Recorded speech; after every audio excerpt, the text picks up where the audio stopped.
anesthesiologist and critical care specialist at Shantived Institute of Medical Sciences, Agra. आज हम बात करेंगे थायराइड के बारे में। बहुत लोग कहते हैं मुझे थायराइड हो गया है। थायराइड एक ग्लैंड है जो हमारी बॉडी में यहाँ नेक पर होता है, बटरफ्लाई शेप में होता है और हमारे विंड पाइप के अराउंड सिचुएटेड होता है। थायराइड की जो एक्टिविटी है वो है हमारे मेटाबॉलिज्म को मेंटेन रखना। मेटाबॉलिज्म कैसे मेंटेन रहता है?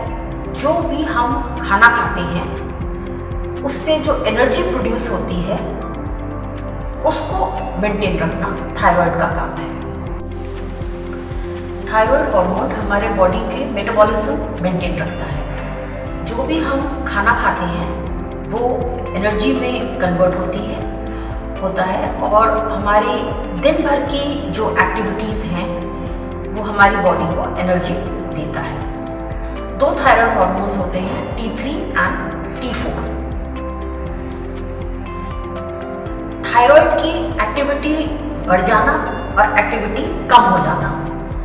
बढ़ जाना तो हाइपरथायरॉयडिज्म और एक्टिविटी कम हो जाना मतलब हाइपोथायरॉयडिज्म। आज हम बात करेंगे जब उसकी एक्टिविटी कम हो जाती है तो क्या सिम्टम्स आते हैं हमारी बॉडी में।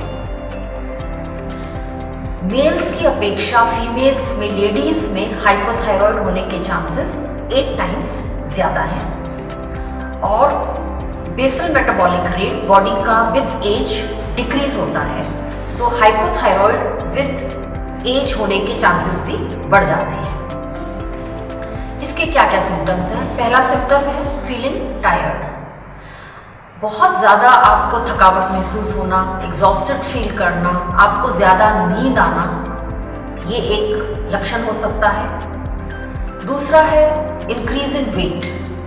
इंक्रीज इन वेट आपका सडन हो और आपके लाइफस्टाइल में कोई चेंज नहीं है, आप सेम डाइट ले रहे हैं, आपका एक्सरसाइज लेवल सब सेम है, उसके बाद भी यदि आपका वेट गेन हो रहा है तो एक लक्षण ये हो सकता है। तीसरा है फीलिंग कोल्ड। आपको एकदम से ठंड लगना।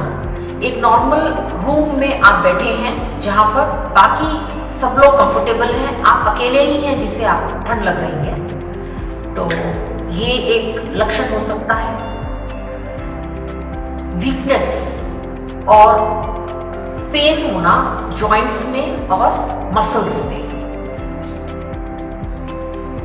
फिफ्थ पॉइंट है hair loss. Normal falling of hair एक नॉर्मल प्रक्रिया है, पर नॉर्मल से ज़्यादा यदि आपको एक्सेसिव हेयर लॉस लग रहा है, बाल कम हो रहे हैं, सबसे अच्छा मार्कर होता है आईब्रो। यदि आपकी आईब्रोज पर आपको बाल पहले की अपेक्षा कम लग रही हैं, ये एक संकेत हो सकता है। Then itchy and dry skin. Seventh is feeling of depression.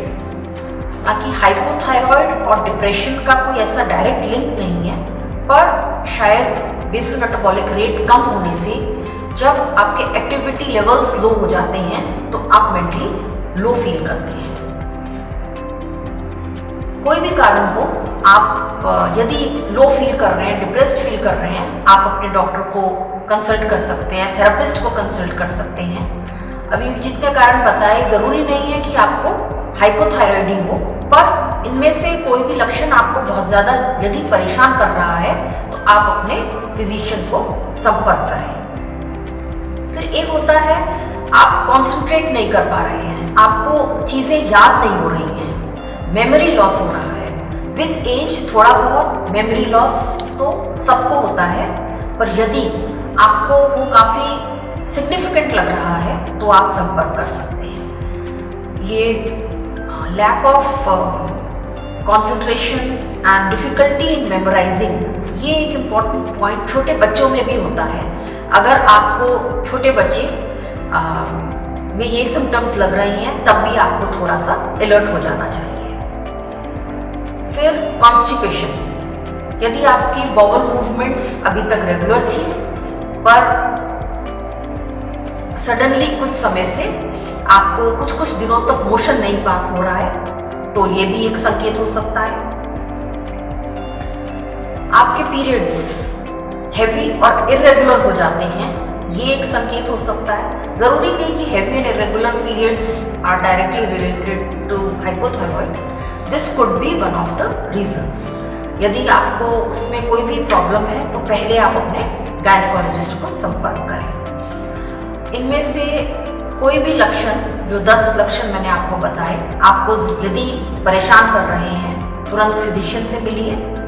वो आपके ब्लड टेस्ट कराएंगे और उसमें यदि आपके T3, T4 और TSH लेवल्स में डिस्क्रिपेंसी आती है तो इसकी ट्रीटमेंट टैबलेट लिवोथायरॉक्सिन दी जाती है। उसकी डोज कितनी देनी है और कितनी उसकी डोज घटानी है, बढ़ानी है, ये आपके फिजिशियन ही तय करेंगे।